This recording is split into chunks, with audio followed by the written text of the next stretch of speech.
July 17. Captured. For we can do nothing against the truth, but for the truth. 2 Corinthians 13, verse 8.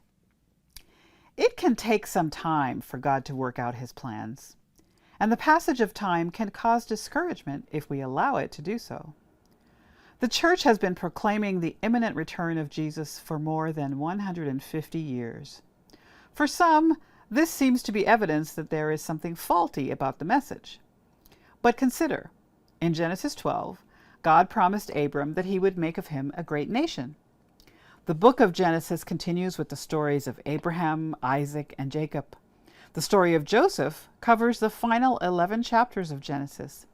And at the time of Joseph's death, 300 or so years after the promise was made to Abram, Israel is not a great nation and has not arrived in a land that I will show you. Genesis 12:1. An enslaved Israelite suffering under the oppressive hand of a tyrannical Egyptian taskmaster as he or she made bricks without straw may well have concluded that Abraham was mistaken and that God would never make a great free nation out of Israel. But that discouraged laborer could not have known deliverance was only days or weeks away, a deliverance so remarkable that we would be talking about it almost 4,000 years later.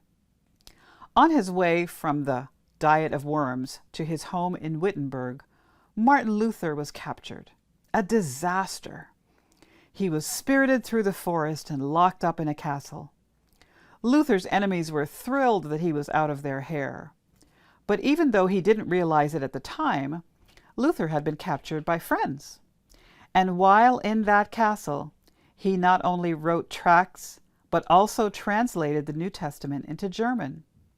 Luther was physically out of circulation, but through his pen, he was preaching perhaps louder and more clearly than ever before. God's hand was over Luther's situation, and he was working it out for the furthering of the gospel. We can do nothing against the truth. You can trust that no matter what your circumstances may be at present, God ultimately has it all worked out for the best.